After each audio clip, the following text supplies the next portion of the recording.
A verdadeira história de Jó.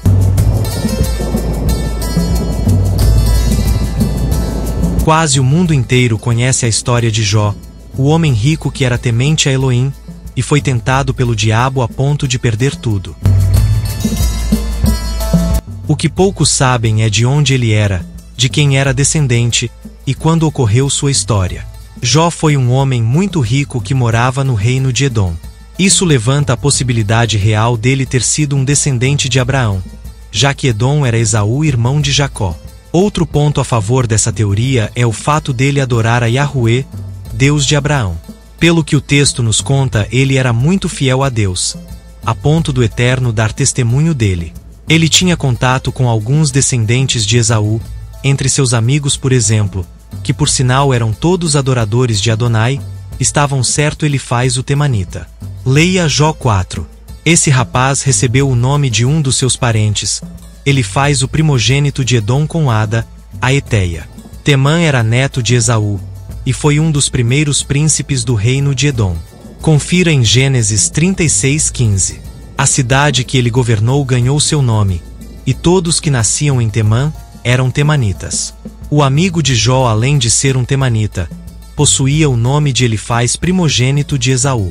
Na época era costume colocar o nome de parentes nos filhos, o que o coloca como descendente de Abraão. Ao entender que Elifaz vivia numa cidade chamada Temã, podemos traçar mais ou menos uma linha temporal, pois o neto de Esaú já teria reinado e dado seu nome à cidade que governou. A julgar que Jó era rico, devemos concluir que seus amigos eram no mínimo nobres. Isso faz de Elifaz um possível príncipe de Temã, um sábio conselheiro da coorte, ou um filho de um nobre importante.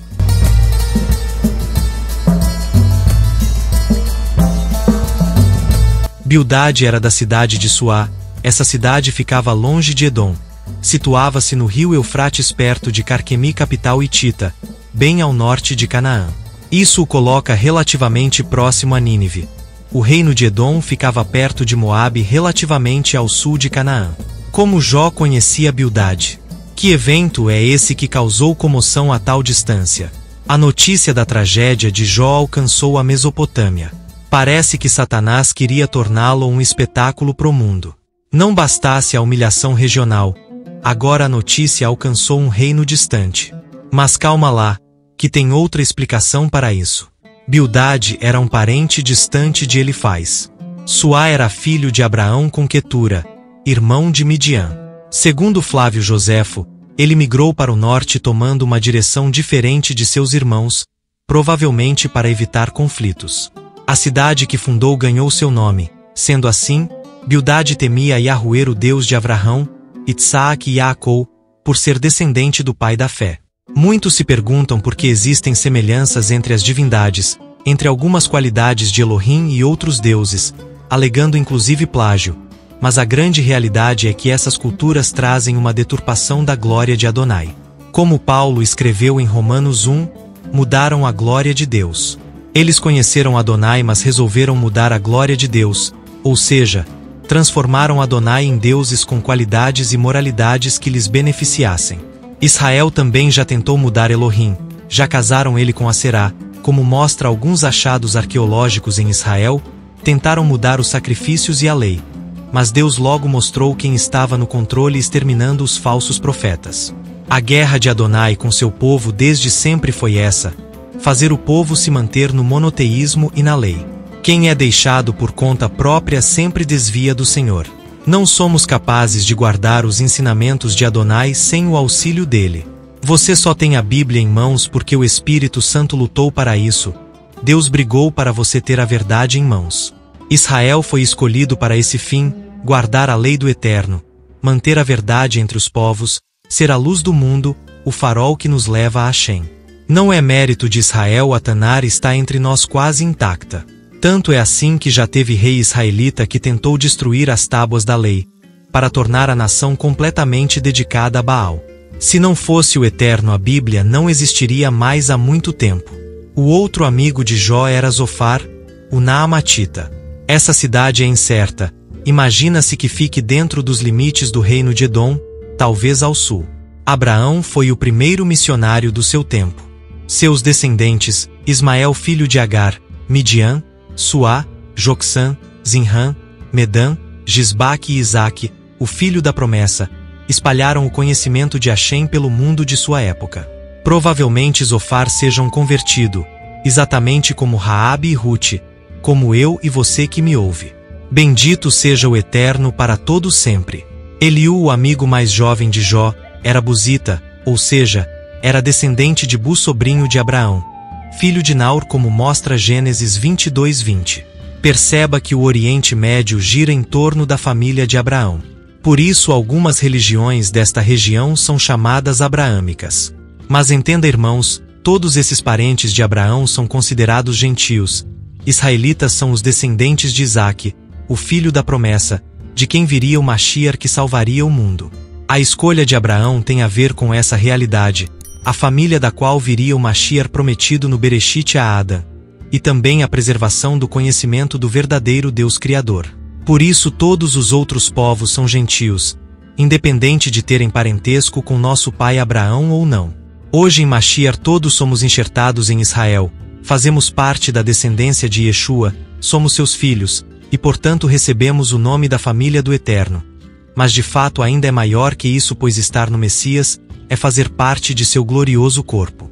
Por isso Paulo fala que por estarmos unidos em Yeshua, temos acesso a todas as promessas de Elohim a Israel.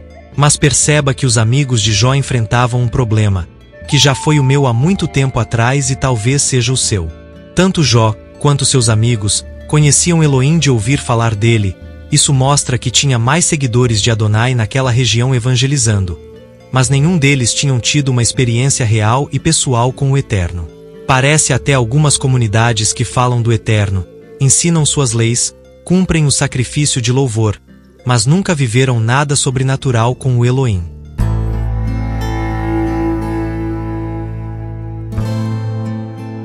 Acreditam, mas não vivem nada de real em suas vidas.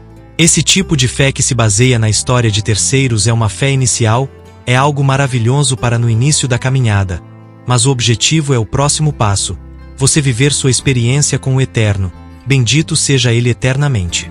Tudo que foi escrito para o nosso ensino, é um caminho a ser seguido para se chegar a um lugar, a um resultado, a comunhão real com Deus.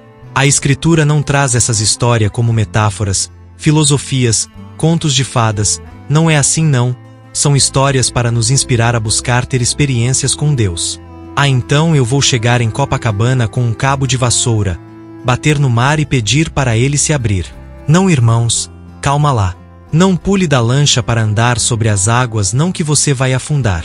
Eu estou falando de comunhão com Deus, que obviamente virá acompanhada de sinais, mas quem determina que sinal será é o Eterno, não você. Quanto mais você conhece o Eterno, menos você pensará em abrir uma piscina ao meio, em levitar, fazer fogo cair do céu. Toda vez que Deus fez um milagre foi para salvar alguma vida. Pense nisso. Deus não quer se amostrar, se vangloriar, se ufanar, Ele quer se fazer conhecido e salvar vidas. Porque Deus te faria atravessar o açude sobre as águas. A glória seria para quem? Não camufle seu desejo de glória pessoal dizendo que é para Deus, não, que tanto Ele sabe, como os fiéis ao seu redor também. Ore mais. Baru Hashem Elohim. Esses homens criam em Adonai porque lhes fora ensinado sobre Deus, e como podemos ver, seu conhecimento do Eterno não estava correto. Todos sem exceção, inclusive Jó, receberam um ensinamento frágil do Eterno, totalmente focado na Gevurá. Tanto é assim que Jó tinha medo do Eterno destruir sua família, e por isso sacrificava a ele depois de todas as festas que a família realizava.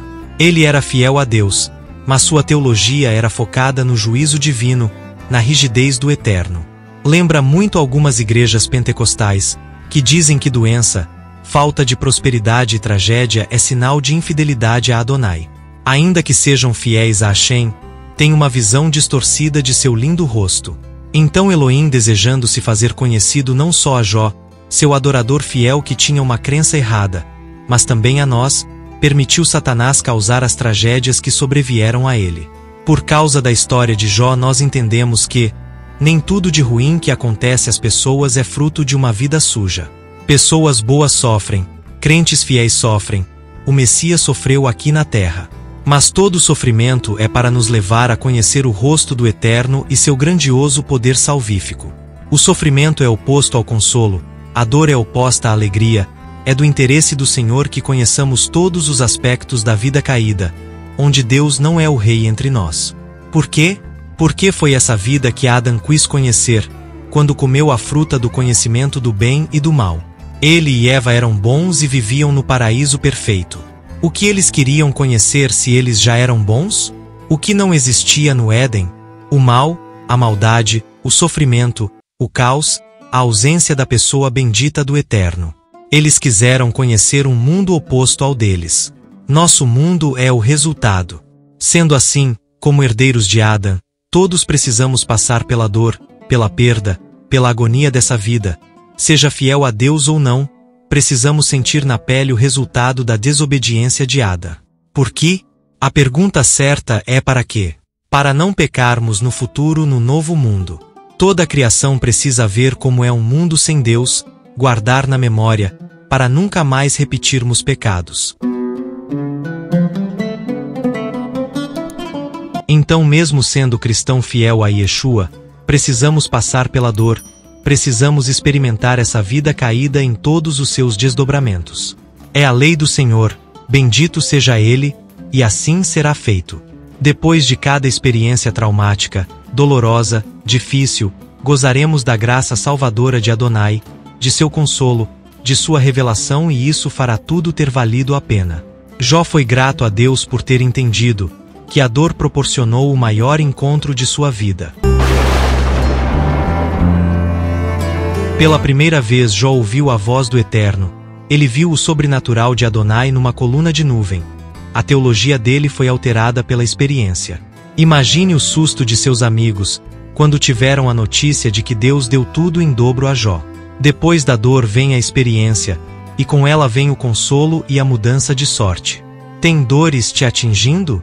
O caos chegou em tua vida? É Deus querendo se revelar a você. Lembra do Mar Vermelho? Parecia o fim, né? Lembra da filha de Jairo? Lembra da mulher adúltera? Parecia o fim, né? Lembra de Golias? Parecia o fim. Isso vai te levar para mais perto de Deus. Converse mais com Deus, chegue mais perto dele e veja o resultado. E agora Jó tinha uma nova interpretação do reino, que ia de encontro com a interpretação tradicional. Será que foi fácil convencer seus amigos teólogos?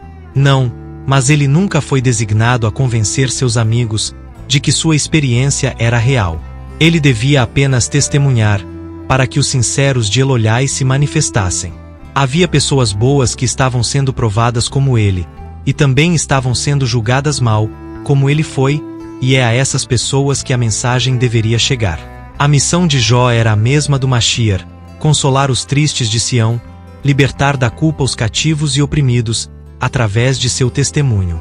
Irmãos, minha interpretação das Escrituras não é para todos. Nem todos estão preparados para as coisas que falo aqui. A mesma coisa acontece com você. Nem todos estão prontos para as revelações na palavra que você traz. Inclusive as pessoas boas e cheias do Espírito de Adonai, mesmo elas, não estão prontas para toda a revelação pessoal que Deus te dá. Se não fosse assim, Yeshua não teria escolhido somente Pedro, Tiago e João, para ver sua transfiguração no monte com Moshe e Eliahu. Paulo teria dito tudo o que viu no terceiro céu. João teria revelado as palavras celestiais que ouviu no Apocalipse, e etc. Nem todos estamos preparados para certos mistérios. E os amigos de Jó com certeza se mostraram despreparados. Então não foi fácil contar o que ouviu do Eterno, bendito seja ele, mas foi necessário. A história da redenção de Jó percorreu toda Canaã, Mesopotâmia e Egito, sendo encontrada não só na Bíblia mas entre os povos do deserto e no Alcorão. E até hoje ajuda na compreensão do Eterno e consola muitas pessoas. Para saber mais detalhes sobre a vida de Jó, leia a Bíblia. Esse canal existe para te fazer ler a Escritura, te dar curiosidade sobre o reino e ir checar na fonte. Tenha um excelente dia, que Yahweh te abençoe e te guarde. Que Ele te faça frutificar e multiplicar tua semente. Que o Eterno te dê a paz. Amém.